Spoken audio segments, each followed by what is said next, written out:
Allô, bonsoir à tous. Vous me recevez? Oui, nous vous recevons. D'accord. Donc, c'est un plaisir de vous retrouver ce soir pour démarrer notre formation intitulée euh, la formation en technique bancaire et financière. Donc, c'est un plaisir qu'on se retrouve à nouveau. Nous avons fait une première édition en 2025 qui a été un succès. Je crois que c'est dans la même continuité que nous allons continuer.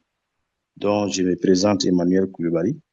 Je suis consultant formateur au sein du cabinet Chartered Manager Associé. Et durant toute la durée de la formation, je crois que nous allons échanger pas mal sur beaucoup de choses. Et la formation LCV interactive, ce n'est pas une formation académique ou un cours magistral, c'est des partages d'expériences, c'est un peu la pratique.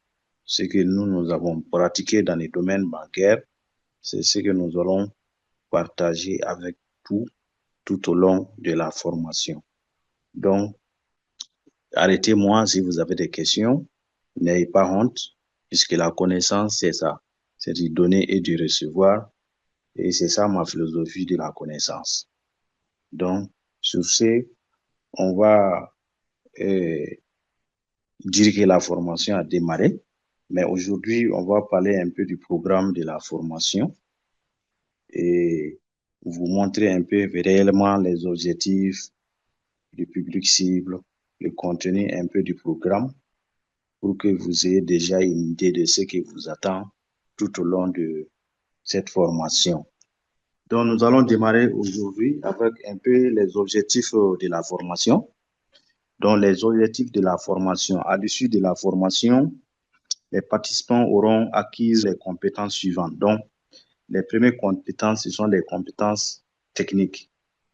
Donc, vous allez acquérir des compétences techniques bancaires et à travers, vous allez maîtriser un peu les mécanismes de fonctionnement d'un établissement bancaire, comprendre les produits et services bancaires tels que les comptes, les crédits, l'épargne et les moyens de paiement, analyser un dossier de crédit et évaluer la solvabilité d'un client. Vous allez appliquer les étapes du processus d'octroi de crédit, du montage à la décision. Ça, c'est les compétences techniques que vous allez acquérir tout au long de la dite formation. Après les compétences techniques, il y a les compétences en analyse financière. Donc, comment lire, comprendre et interpréter les états financiers d'une entreprise tels que les bilans et les comptes de résultats. Utiliser les ratios financiers pour évaluer la performance, la rentabilité et la solvabilité. Identifier les signaux d'alerte dans un bilan ou dans un compte de résultats. Après les compétences en analyse financière, il y a des compétences en gestion de portefeuille. Donc, vous allez acquérir aussi des compétences en matière de gestion de portefeuille client. Donc, vous allez conseiller efficacement les clients selon leurs besoins, profils et identifier les produits financiers adaptés au segment, fidéliser la clientèle en proposant une relation bancaire adéquate, des compétences en gestion risque et conformité. Donc, vous allez identifier les principaux risques bancaires tels que les risques de crédit, les risques de liquidité, les risques de marché et les risques opérationnels. Vous allez comprendre aussi les obligations liées à la conformité, KYC, New York Customer, LBC-FT, donc c'est lutte contre le blanchiment d'argent et le financement du terrorisme, et la notion de BAL 2 et BAL 3. Donc, vous allez mettre en œuvre des mesures de prévention et de contrôle des risques. Vous allez avoir aussi des compétences stratégiques et opérationnelles. Donc, comprendre les enjeux de la transformation digitale des services financiers, puisque le monde aujourd'hui est digitalisé. Tout est digitalisé, donc le numérique en train de prendre la place. Donc, vous allez identifier aussi les nouvelles tendances, le mobile banking, les fintech et l'inclusion financière. Vous allez appliquer les techniques modernes de financement adaptées au contexte africain, dont la microfinance, le crédit agricole, le leasing.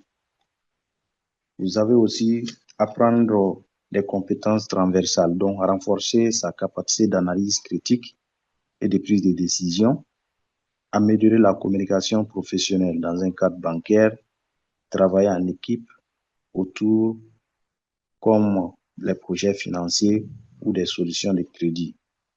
Donc ça, c'est un peu les compétences que vous allez acquérir lors de la dite formation. À qui s'adresse maintenant la dite formation? Le public cible de la formation. Cette formation s'adresse aux professionnels du secteur bancaire et financier, tels que les employés, les responsables, les chefs d'agence, les chargés d'affaires, les analystes de crédit, les auditeurs internes, les jeunes diplômés en gestion, économie, finance, comptabilité ou désireux de se lancer dans le secteur bancaire, les consultants souhaitant se spécialiser dans le domaine bancaire financier, les managers ou responsables de la gestion des risques ou du crédit, cherchant à approfondir leurs compétences techniques, les cadres des institutions financières, de la microfinance ou des entreprises impliquées dans le financement. Donc, c'est ça un peu le public cible. Le contenu de la formation. Donc, vous voyez déjà affiché à l'écran le contenu de la formation. Dans le module, le premier module, ça c'est l'environnement bancaire et les systèmes financiers au niveau de la zone UEMOA et CEMAC. Et là, on va parler de l'histoire et de l'évolution même du système bancaire, des types de banques et institutions financières, le rôle des banques dans le financement de l'économie, le fonctionnement du système bancaire africain, que ce soit la BCAO, la BAC, la COBAC, l'UEMOA et la CEMAC. L'interaction entre marchés monétaires, financiers et institutions de crédit. Ça, c'est le premier module. Le deuxième module, ça sera la généralité sur la gestion bancaire. Donc, on va parler de l'organisation interne d'une banque, des principes de gouvernance bancaire, la création des bilans, les PNB, les moyens, les ratios. Nous allons parler de tout ça au niveau du module généralité sur la gestion bancaire. On va parler de gestion de la rentabilité, des risques et de la liquidité, les enjeux de la transformation numérique des banques. Donc, ça, c'est le deuxième module.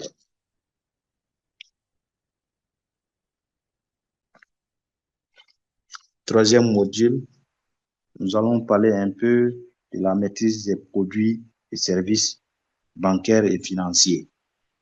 Donc, là, on va vous parler des comptes bancaires, que ce soit des comptes particuliers, comptes entreprises, les moyens de paiement tels que les chèques, les virements, les cartes et les mobile money. Nous allons parler aussi des produits d'épargne et des placements tels que les comptes à vue, les dépôts à terme, les comptes bloqués. Nous allons parler aussi du crédit banque, banque assurance, les crédits d'investissement, les produits d'assurance et des banques assurances, des services annexes. Nous allons parler de tout ça. Nous allons parler aussi des cas pratiques de montage des produits selon les profils du client. Le module 3. Le module 4, nous allons parler des techniques de négociation, de vente. Donc là, on va parler un peu de la prospection chez les clients. Dans le module 5, nous allons parler de la gestion de la relation clientèle. Donc l'approche relationnelle centrée sur le client. Nous allons parler de la gestion des portefeuilles clients, de la fidélisation et satisfaction du client, de la gestion des réclamations et traitement des infractions. Nous allons parler de tout ça, de la personnalisation de l'offre et de l'excellence du service, de la gestion des clients en situation de fragilité financière. Le module suivant, analyse financière approfondie et montage des dossiers de crédit. Là, nous allons faire une analyse des états financiers, les bilans, le compte de résultats, les tableaux de flux.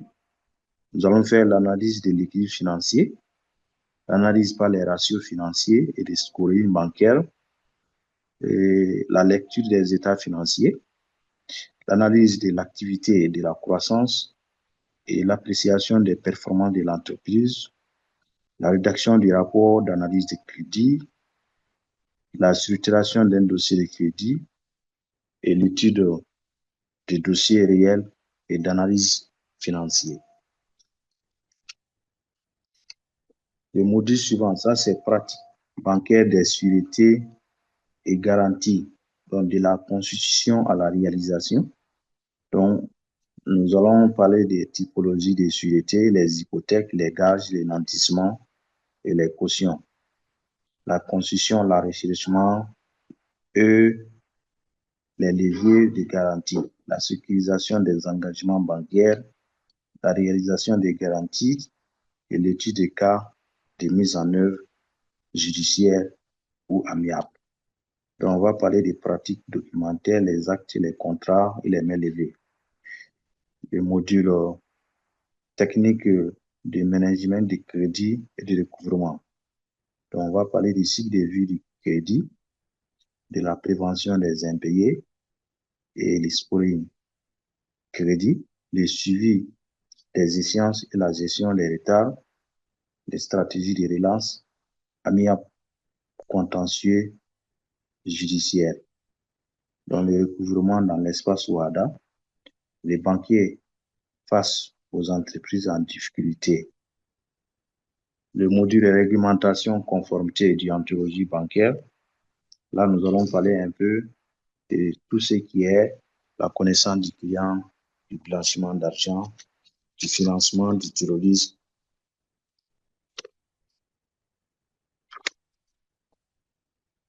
et de la réglementation locale et régionale, voire même internationale, c'est-à-dire les CAFI, la gouvernance de la conformité des organes et responsabilités, la déclaration des soupçons, les personnes politiquement exposées, la lutte contre la fraude et la corruption, la veille réglementaire et les reportings de conformité. Et enfin, nous allons terminer avec l'audit et le contrôle interne bancaire. Donc, nous allons parler un peu du cadre légal et réglementaire du contrôle interne, la cartographie des risques et les contrôles permanents, les typologies de contrôle, les cycles de l'audit bancaire, la rédaction des rapports et recommandations et les études des cas de type crédit de caisse ou de conformité. Donc, voilà un peu des programmes un peu détaillés, mais nous allons voir module par module et vous donner les éléments nécessaires pour mieux comprendre le domaine de la banque. D'accord. Donc, nous allons parler aussi des perspectives après la formation. Donc, c'est-à-dire après la formation, on ne va pas vous lâcher. On va vous accompagner pendant un bon moment.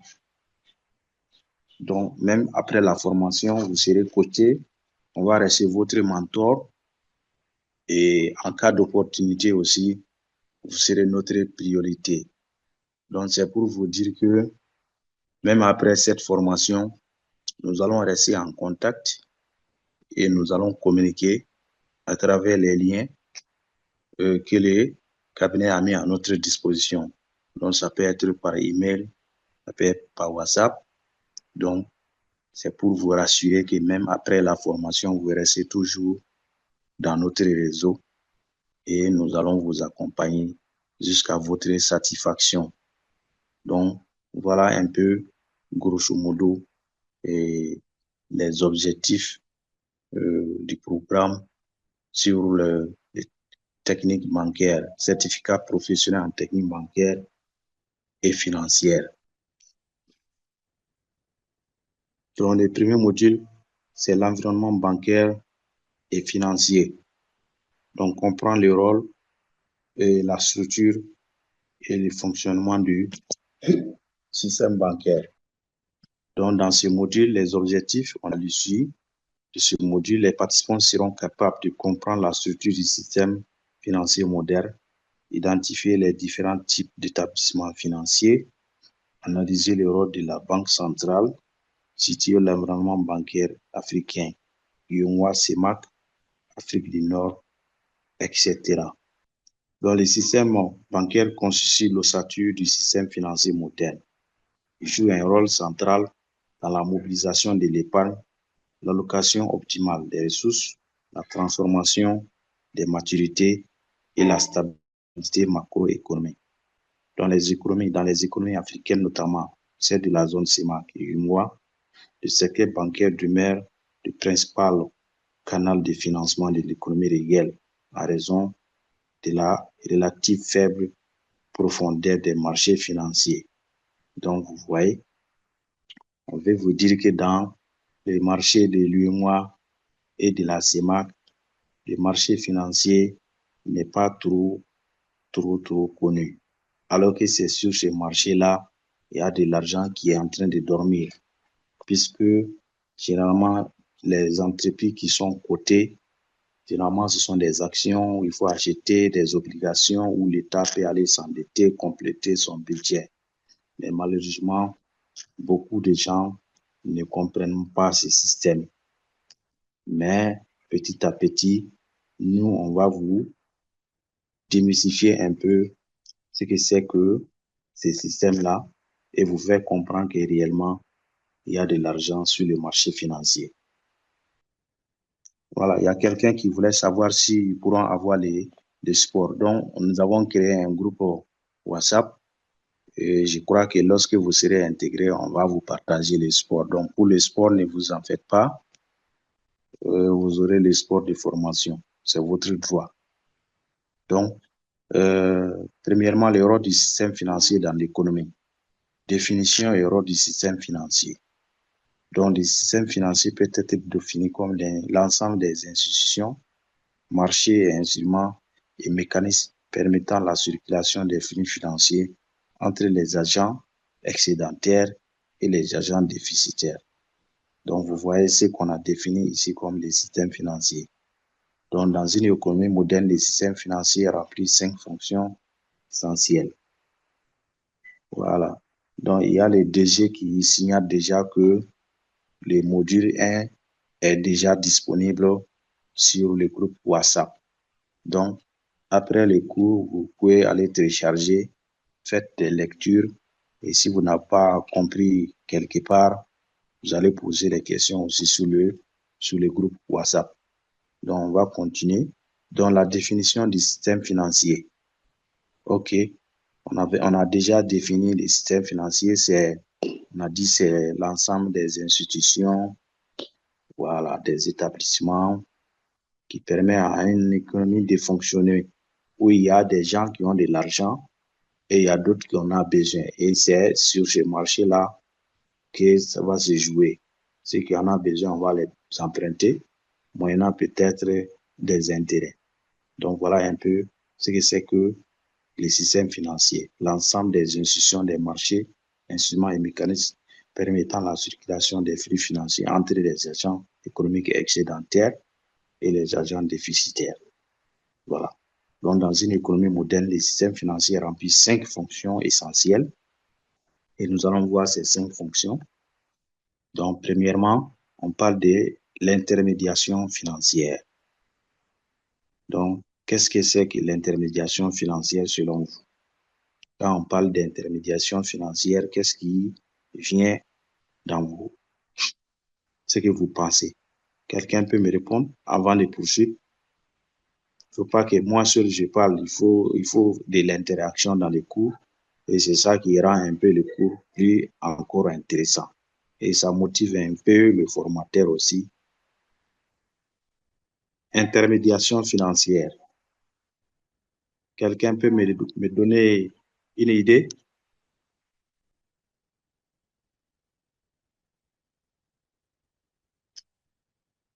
D'accord. Donc, la fonction première du système bancaire est l'intermédiation financière. Donc, quand on parle de l'intermédiation financière ici, c'est le fait de collecter peut-être de l'argent. Une fois que c'est collecté, on va octroyer ça aux gens. Donc, c'est ça un peu qu'on appelle l'intermédiation financière. Donc, les banques collectent les ressources des agents économiques disposant d'une capacité d'épargne, que ce soit les ménages, les entreprises, les institutions publiques, pour les rédiger sous forme de crédit aux agents ayant un besoin de financement.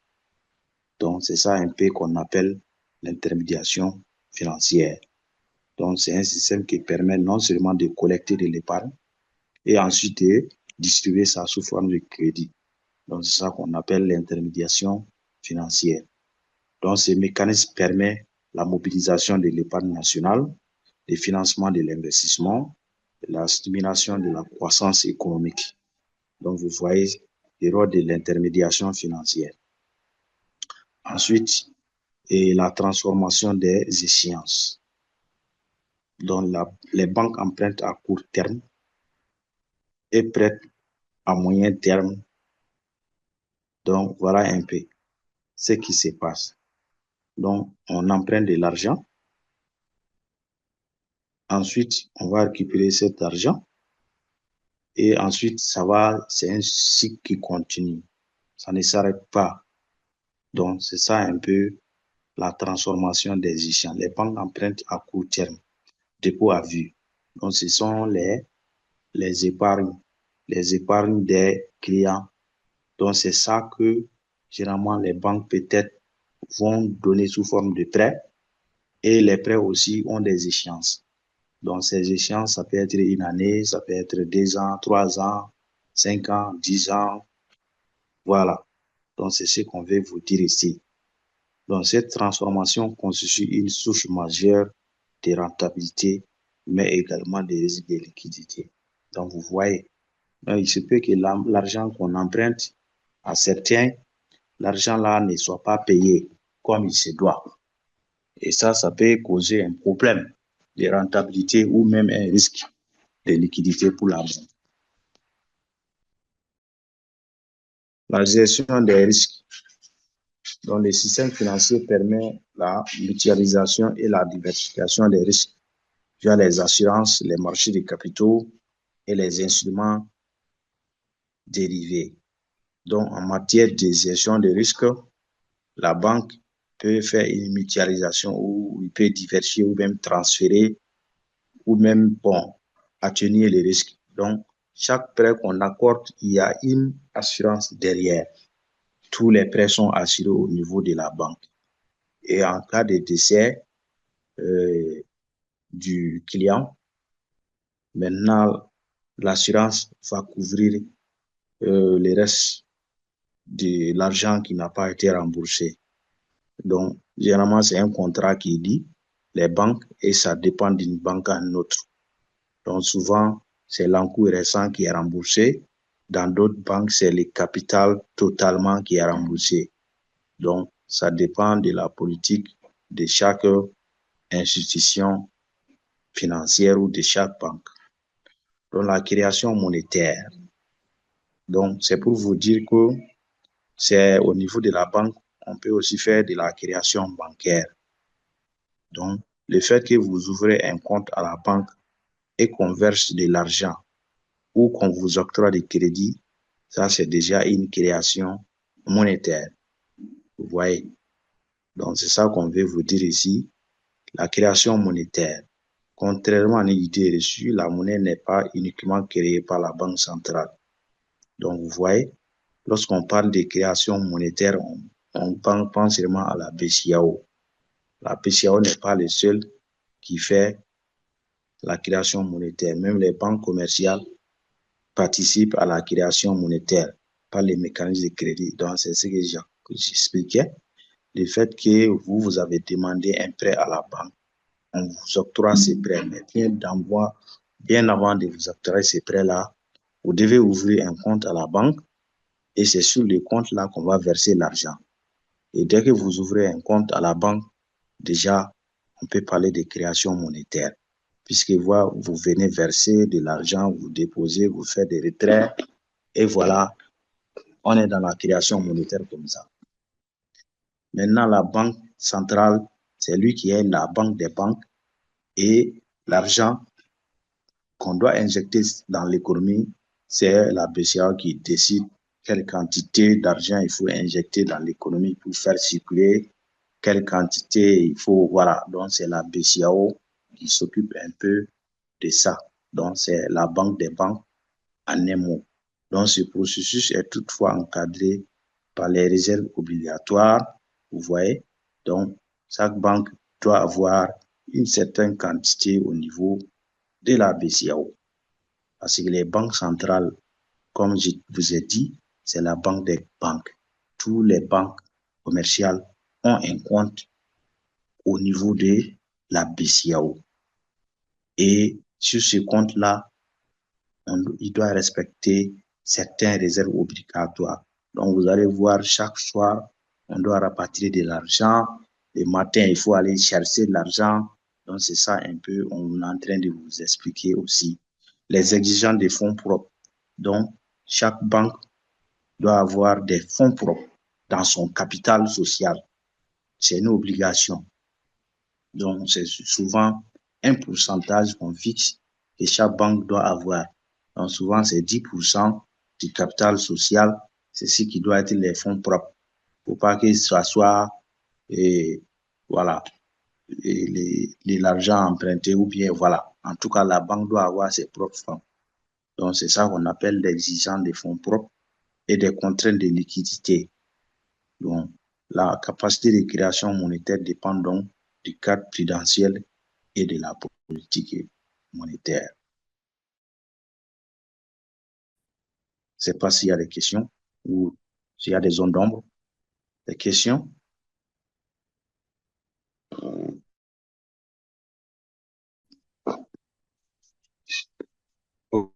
Ok, merci Omo. D'accord, on va poursuivre. Donc, la stabilité financière. Donc, le dernier rôle du système financier, donc,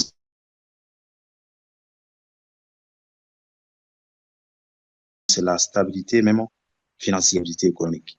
Une crise bancaire peut provoquer une contraction du crédit, une perte de confiance et une récession économique. Donc, vous voyez, donc, le système financier et bancaire a besoin d'une stabilité. Donc, lorsqu'il y a des crises, ça peut être politique, ça peut être des guerres, ça peut être dû peut-être à une maladie ou ça peut être des catastrophes. Donc, tout cela, ça peut jouer sur la stabilité financière des banques ou du système financier.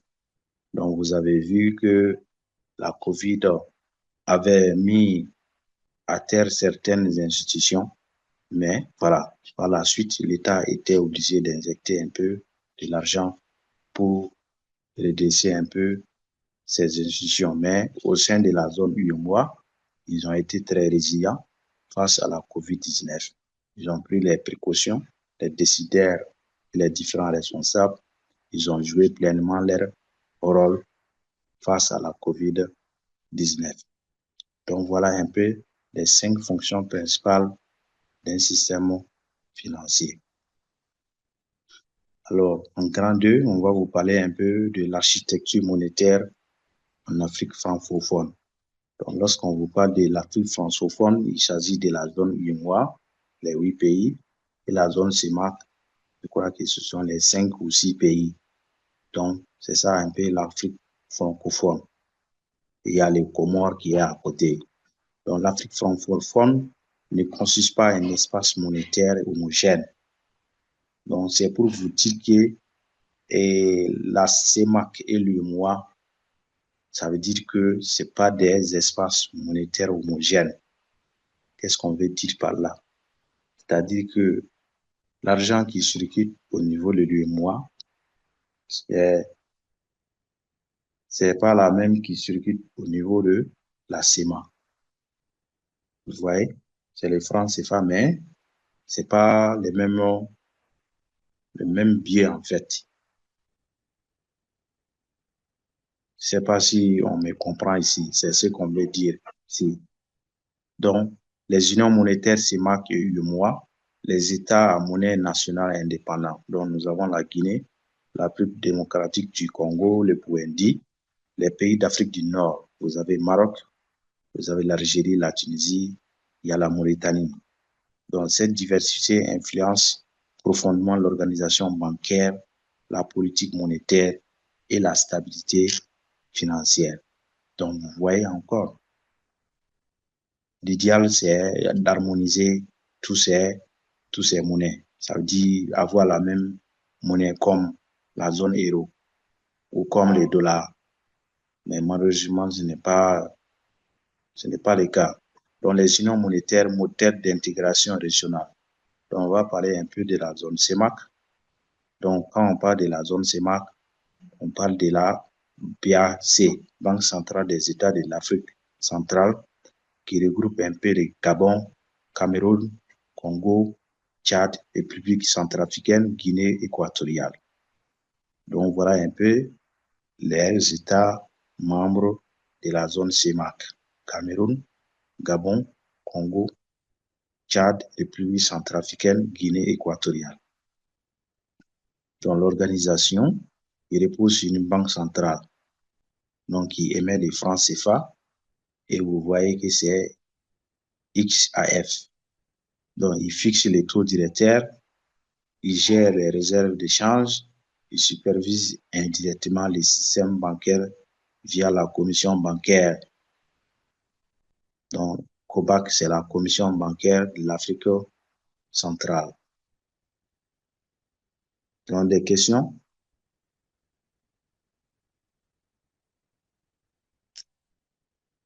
OK. Les fonctionnements. Donc, le régime d'échange est fixe, arrimé à l'euro. Donc, c'est comme en Afrique aussi de l'Ouest, où la parité est fixe. Donc, on dit qu'un euro égale à 655 quelques francs CFA.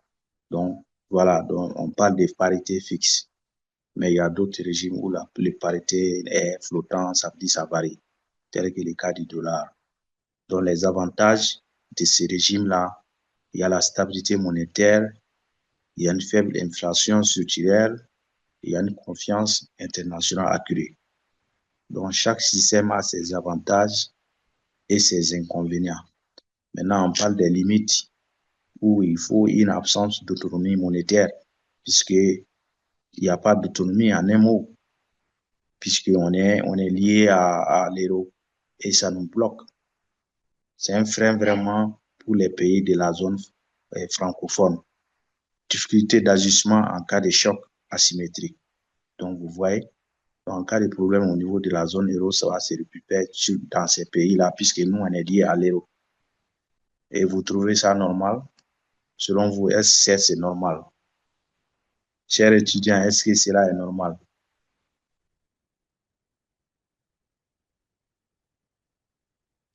Donc, on a dit que le système bancaire y est dominé par des filiales, des groupes internationaux et régionaux, avec des banques assurances encore faibles. Donc, vous voyez.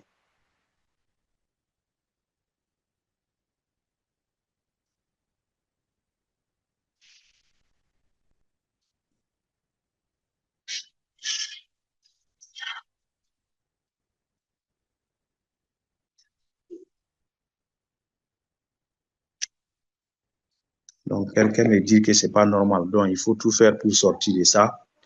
Et c'est la jeunesse qui va nous faire sortir de ça. Donc, présentation du marché financier de la CEMA. Dans les marchés boursiers, qu'on appelle la BVMAC. Au niveau de la zone UEMOA, on parle de BRVM. Mais au niveau de la zone CEMAC, c'est BVMAC. Donc, les cadres réglementaires. Donc, l'écosystème du marché financier de l'Afrique centrale est en mutation depuis les années 2000, avec la présence en son sein d'un acteur nouveau et remarquable qui est le marché financier. Donc, le marché financier Généralement, c'est le marché des actions et des obligations. Donc, comprenez les marchés financiers, c'est le marché des actions et des obligations. Donc, on aura l'occasion de parler des actions et des obligations. Donc, c'est un outil innovant indispensable au financement des économies dans un contexte de globalisation et de mondialisation. Après la création de la Douala Stock Exchange en 2001, suivi de la BMAC en juin 2003, le projet d'autonomisation de la bourse régionale dans l'espace CIMAC et de la DIES s'est avéré plus pressant. En effet, l'intégration financière au sein de la communauté économique et monétaire de l'Afrique centrale continue de se heurter à l'existence de deux places boursières concurrentes et très peu actives sur les marchés primaires ou secondaires. Donc, les marchés primaires ici, c'est les marchés pour la première fois où on va s'échanger les actions et les obligations. Les marchés secondaires, maintenant, c'est les marchés où va circuler déjà les obligations qui ont fait l'objet déjà de vente sur le marché primaire. Donc, voilà un peu les deux notions du marché primaire et du marché secondaire. Donc, les questions?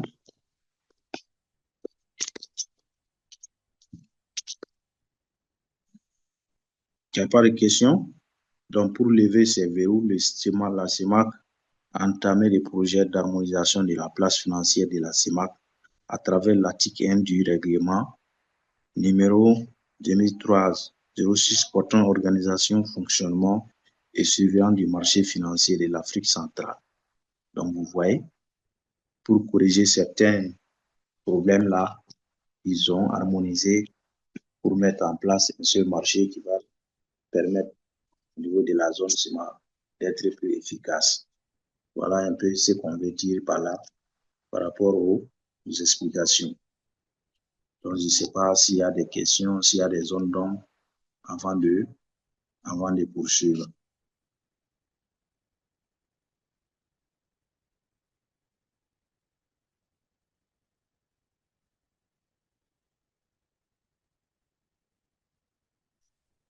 Pas de questions?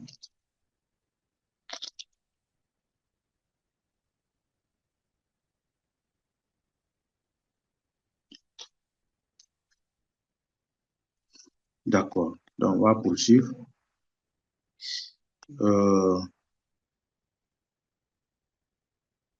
Les intervenants même du marché de la BEVAC, donc c'est-à-dire qui intervient sur le marché de la BEVAC. Nous avons d'abord la Commission de surveillance des marchés financiers de l'Afrique centrale, COSIMAS. Donc, c'est le premier intervenant sur le marché de l'Afrique centrale. Donc, lui, il veille au bon fonctionnement du marché financier régional dans le respect des dispositions. Le deuxième intervenant, ça, c'est la Bourse des valeurs mobilières de l'Afrique centrale, BVMAC. Il est investi à titre exécutif de la mission du service public d'organisation, d'animation et de gestion du marché financier régional. Ensuite, nous avons la Caisse régionale des dépôts de valeurs. Il exerce des fonctions de conservation des titres de valeurs mobilières admises à la cote de la BEVAC, de teneur de compte en raison des valeurs mobilières inscrites dans ces registres, dont ce rôle est assuré actuellement par la cellule de renseignement et de conservation des titres, CRTC, de la BAC.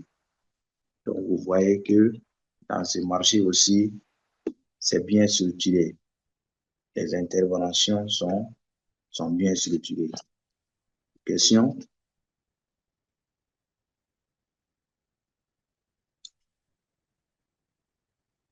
Maintenant, les produits financiers et fonctionnement de la BEVAC. Donc, les titres échangés à la BEVAC sont les suivants. Les titres de capital ou de créance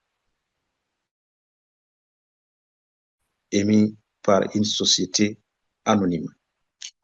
Vous voyez? Action de toute société d'investissement à capital varié, agréé par la COJIMAF. Tout autre titre ou produit d'épargne qui aurait reçu l'agrément de la COJIMAS. Donc, les séances de cotation à la bourse de valeurs mobilières de l'Afrique centrale ont lieu 3 fois par semaine, notamment tous les lundis, les mercredis et vendredis entre 9h et 10h. Dans la structure du marché, compartiment des actions. Donc, comme je vous parlais, propriété ici, quand vous avez des actions, vous devenez actionnaire dans la société pour laquelle vous détenez les actions. Donc, c'est ça, une action. Maintenant, les obligations, ça c'est des titres de créance. Donc, c'est comme si vous devez à ces sociétés. Donc, la structure du marché compartiment des actions. La structure du marché boursier de la BEVAC est composée de 4 sociétés cotées, dont 3 sociétés installées au Cameroun et une société installée au Gabon. Donc, on a aussi fait les compartiments actions à part et des compartiments obligations à part, puisque ça ne sont pas les mêmes.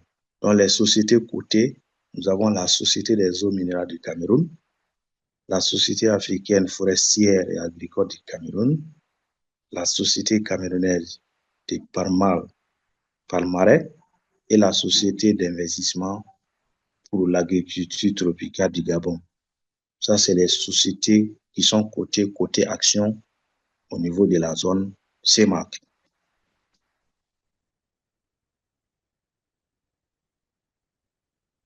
La zone UEMOA. Donc, quand on parle de UEMOA, c'est Union économique et monétaire ouest africaine. Et on va vous parler de la BCEAO, la Banque centrale des États de l'Afrique de l'Ouest, qui regroupe 8 pays. Nous avons le Sénégal, la Côte d'Ivoire, le Mali, le Burkina Faso, le Niger, Bénin, le Togo et la Guinée-Bissau. Donc, la BCEAO exerce la politique monétaire commune et supervise les banques via la commission bancaire de l'UEMOA. Donc, la monnaie commune est à parité fixe. Donc, au niveau de ces 8 pays, nous avons la monnaie commune qui est le franc CFA, qui est aussi arrimé à l'euro. La zone UEMOA présente un marché financier régional structuré autour de la BRVM. Donc, Bourse régionale des valeurs mobilières, ce qui constitue un atout comparatif par rapport à la CEMAC. Donc, nous sommes un peu en avance par rapport à nos amis de la CEMAC en matière de bourse régionale. C'est ce qu'on veut dire ici. Des questions?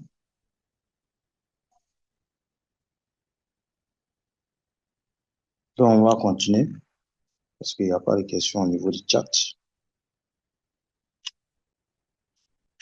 OK. Les marchés boursiers, la BRVM. On va parler aussi du cadre réglementaire. Donc, le cadre réglementaire de la BRVM est réagi par le règlement général de la Bourse régionale des valeurs mobilières, version 2005. En effet, la Bourse régionale des valeurs mobilières est commune à l'ensemble des 8 pays de l'Union économique et monétaire ouest africaine. De ce fait, la BRVM est à la fois un succès économique, politique, institutionnel et technique. Il s'agit de la seule bourse au monde partagée par plusieurs pays, totalement électronique et parfaitement intégrée. Donc, vous voyez, dans les acteurs institutionnels et commerciaux du marché financier.